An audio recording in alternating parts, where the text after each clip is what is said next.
I am 40 years old, I am vegan, I undertook an experiment recently to get back in shape and lift a whole lot of weight while having no access to protein powder, just using whole beans as my source of protein and using no aspirin, no performance enhancing drugs, not even aspirin, no steroids, no testosterone, nothing. And my experiment worked in a lot of ways. I got positive results in a short period of time. But an experiment, by definition, is something you undertake with the final outcome being unknown. And my conclusions at the end of this experiment are ultimately kind of negative. I would not do this again. I would not work out, lift weights, and get back in shape using the same method that I use today. I would in future go back to many of the methods I recommended in the past on this channel, 1 year ago, 2 years ago, or what have you. So I think that's a little bit interesting to talk about. If you're looking at the thumbnail for this video, the cover image, that shows me flexing about a week ago. I know it looks like it was taken today, but it wasn't. It was actually a completely different beard. I shaved and regrew a beard since then. And the thumbnail image for this video, that photograph was taken on a day when I did not go to the gym at all. I didn't work out at all. And on the day before that, I also did not go to the gym. So that's me not pumped up, no tension in my body. That's me in a relaxed pose. That's me with the muscle lying flat, so to speak. Now, our appearance is what really matters. Yes, no, maybe. For me at age 40, as a vegan, with a lot of other things in my mind, I'm not an athlete. I have no pretensions to be an athlete, and I'm not giving advice for athletes. I have no expectation of ever being an Instagram model or a bikini model or anything of the sort. All right, I'm just a real person living my real life. But, I notice at my gym here, there are a lot of guys with more of a puffy build, just like the shape of their muscles stand out off their body in a very impressive way, and they're bench pressing like 50% of what I'm bench pressing. So after just 2 weeks on this experiment, my new approach to both diet and exercise, just new in the sense of undertaking an experiment, not something not a diet book I'm selling, not even a method I'd endorse. But after about 2 weeks, I was regularly every day bench pressing 110 kilograms. That was my 3-rep max, but I'd do sets of three repeatedly with 110 kilograms. 110 kilograms is 242 pounds, maybe 243 pounds. Depending on how you do the math, or depending on how heavy your Olympic bar is, or what have you. So I was bench pressing a lot, and that is, for the record, lying completely flat on the bench. So many people exaggerate the amount they bench press by doing this ridiculous posture where they arch their back, and all that does is shorten the distance that you actually lift the weight at, and it changes the angle at which your socket and chest muscles are working. It's ridiculous. Guys, if you're going to do bench press, lie flat on the bench. If it's actually about getting exercise and it's not about setting a world record, lie flat on the bench. It's just ridiculous. Anyway, so that's what the lying flat on the bench got up to 110 kilograms, 243 pounds, quick. So this was me bouncing back after having no access to a real gym for many months, or, depending on how narrowly define a real gym, not having access to a real gym for many years. Not worth getting into details on that. The big changes I made with this experiment were, 1, as already mentioned, I had absolutely zero protein powder. I've never used performance-enhancing drugs, not unless you count vegan chocolate bars, or not unless you count coffee. I've never used testosterone boosters. I've never used steroids of any kind whatsoever. Absolutely nothing. So no protein powder, no aspirin, no push-ups. It's a big difference. In the past, the core of my workout was doing 200 push-ups per day, and I would do them with my feet elevated way up high. I'm not going to get into detail about that because I've talked about that in the past. The reality is, if you're doing a ton of push-ups, doesn't matter with the feet up high or not, you are basically going to be burning out your shoulder for other exercises. It's not real easy to build up your bench press if you're using the same muscles at a somewhat different angle for the exhausting task of doing 200 push-ups. This is just natural. And I got good advice from someone also to try to balance the strain I was putting on my shoulders with inverse row or inverted row. So to be clear, I do upright row. Upright row is this motion, pulling the weight up to your chin. But inverted row or inverse row is this motion. It's where you lie down beneath the bar, then you're pulling your weight up. It's completely different, and it really is, it's almost the exact opposite of the motion you get with doing push-ups on your knuckles. So I came to the decision that this time I'd do things differently. For one thing, it's different that I'm relying on adzuki beans as my source of protein. So that's a red bean that we farm here in Taiwan. For another thing, it was different that I was going to eliminate push-ups and I was going to focus on building up strength through lifting steel. So bench press that very rapidly got to 110 kilograms, inverse row, upright row, dips, chin-ups, and a whole bunch of normal exercises with barbells. I don't feel like listing all the exercises you do with barbells. And also, squats and what we used to call military press, different kinds of press motions with large barbells and small. I don't think that stuff's worth listing off in detail. The usual in terms of free weight exercises. But all steel, no push-ups. For me, this was a big difference. So you may be stepping back at this point saying, wow, okay, well, you're not an athlete, you're 40 years old, you're vegan, you're doing this less than part-time, you seem to get really good results in 2 or 3 weeks. Why aren't you happy with this? Why aren't you saying this is a great technique and everyone else should do it also? Reason number 1, loss of sleep. And that is no joke. It is true, I bounced back into shape really rapidly. But the disturbance to your sleep of gaining body mass and gaining strength through directly lifting steel versus push-ups or other body weight exercises like that, there is no exaggerating how disruptive this was. And this is part of my refusal to take painkillers, my refusal to take aspirin even. It's really easy to get into a cycle as a weightlifter, even if you're an amateur, even if it's less than a hobby. When you lift heavy weights, it's easy to get into a cycle where you're using a stimulant, even if it's just caffeine, you're using something to get pumped up, and then after the gym, you're using something to relax the muscle, help you sleep, help you calm down. That is not a cycle I want to be on. I had a lot of nights in those first 2 weeks, those first 3 weeks, where I didn't fall asleep until 4 a.m.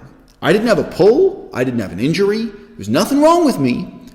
But the soreness of the muscle expanding, sometimes in the neck, sometimes in the upper back, lower back, yeah, I remember that, where the back was really expanding. The back is expanding, and it's not just the soreness of the muscle expanding. Eventually you fall asleep with that constant soreness, that constant low-level pain. The problem is also all the hormones that are flowing through your blood, where you're in this, edgy fight-or-flight mode in response to this. I've got to say that side of the weightlifting game with absolutely zero performance-enhancing drugs, nothing, just doing this completely natural on a diet of nothing but red beans, no protein powder. I was really surprised at how my sleep cycle was destroyed by gaining the strength, gaining the weight through lifting steel, as opposed to doing body weight exercises like lifting your weight on your knuckles through push-ups with your feet elevated. So of the two, I've got to really recommend, body weight exercises if you can, especially as an older person. So my girlfriend's not here. My girlfriend got sick and needed to go back to the United States for medical treatment. She went back to do hospitals and doctors and blood tests and stuff like that. So she's in America. So nobody else's sleep cycle is messed up by mine. I'm here all alone. My daughter isn't with me here, right? If I were taking care of my daughter, it'd be impossible to sustain this workout schedule, right? But the impact on me was really negative. And if you're a normal person living a normal life where other people depend on you, having your sleep cycle destroyed by gaining a ton of upper body strength rapidly, it's going to ruin other people's lives too. It's not just going to be your life. If other people depend on you, you cannot do this, so I cannot recommend it. The other kind of unsung hero in this workout strategy, because remember, I was trying to gain muscle mass and lose body fat at the same time while eating a diet that revolved around red beans. I had no protein powder, none of these other advantages. And, sometimes I eat like normal Chinese food. Like sometimes I eat tofu, and I drink huge quantities of soy milk. The main source of fat in my diet is soy milk. But the beans are not soybeans. The beans are high protein, low fat, red beans, Atsuki beans. Once in a while I eat pinto beans, something like that to mix it up. Okay. The unsung hero in terms of my success in the first 3 weeks of this workout was buying furniture.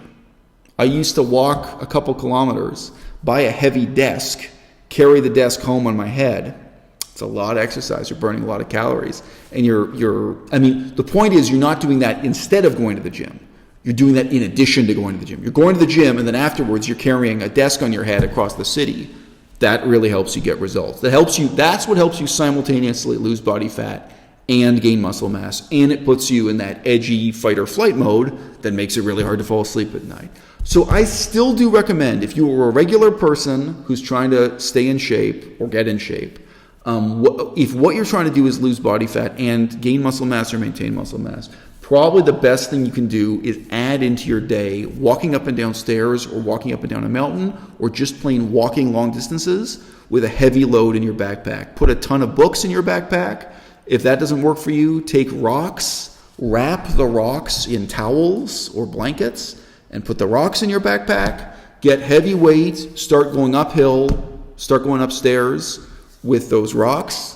I think that's what I'd probably have to start doing here, because the problem was I did that for like 3 weeks, and it's not that I was buying a desk every day, but even I was walking across town buying a plastic bucket, filling it with like forks and knives and other stuff I needed, buying furniture for the apartment, some of the stuff like that. Still, you're walking a couple kilometers, you're buying that, you're carrying that home. That was a significant part of my total exercise, my total workout. And then when I stopped doing that, I didn't stop doing that because I was lazy. I stopped doing that because I had enough furniture. I don't need another desk. I'm not going to buy a new desk every week, right?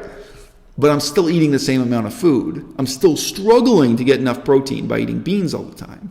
And you know what? The results aren't the same anymore, right? I'm not losing body fat and gaining muscle mass the same way I was during those couple weeks. I was kind of that kind of thing. It's easy to ignore that. It's easy to not recognize, oh yeah, right, the exercise I'm getting outside the gym, that also really counts. In my case, I think it made a big difference.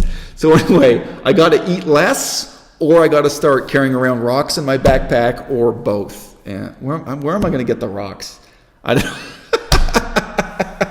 I'll get some heavy objects to put in the backpack. Got to get some heavy objects that don't make a clanking noise. You don't want metal weights clanking around back there. People are going to look at you funny. What are you carrying in that backpack, man? All right. So, look, guys. Long story short, I would be lying to you if I said that this were easier to do without protein powder. Vegan protein powder is too expensive. It's a nightmare. There's a lot wrong with it. However, getting enough protein and spacing out protein-rich vegan meals in the day so that you don't have indigestion all day, it is a hell of a task. There is no real easy way. You can't eat red beans 3 meals a day and still go to the gym twice a day. You can't. If I have a meal for breakfast that's a big pile of red beans, I love it. It's no problem. I don't have a problem eating that. But then to digest that before going to the gym, for me, that is impossible. There are some vegan bodybuilders who cook the beans in a pressure cooker, then freeze it in the freezer, then put it into a juicer or a blender, and they make like a protein shake. I don't know what kind of liquid they use. They mix it with soy milk or something, and they find that easy to digest. So your beans are ultra processed at that point. They're boiled, they're cooled, they're frozen, and they're blended up. Okay, if that works for you, great. Maybe you find a particular type of bean, and when it comes out of the pressure cooker, you find it so easy to digest, it isn't a problem for you. In the same way that before, when I was discussing muscle soreness, I wasn't describing an injury. I was just describing strain and soreness and the feeling of the muscle expanding. In the same way I have to say here, eating beans all the time, I'm not talking about indigestion. I'm just talking about digestion. Getting enough protein in that format as a vegan, it is a lot of hours of digestion. So my conclusions at the end of this experiment is that I would never use this method again. In the future, I would go back to using my old method, and I recommend you also go back to using my old method. Push-ups, chin-ups, dips, body weight exercises. Upright row is great. Inverse row is great. However, I would limit your reliance on heavy steel.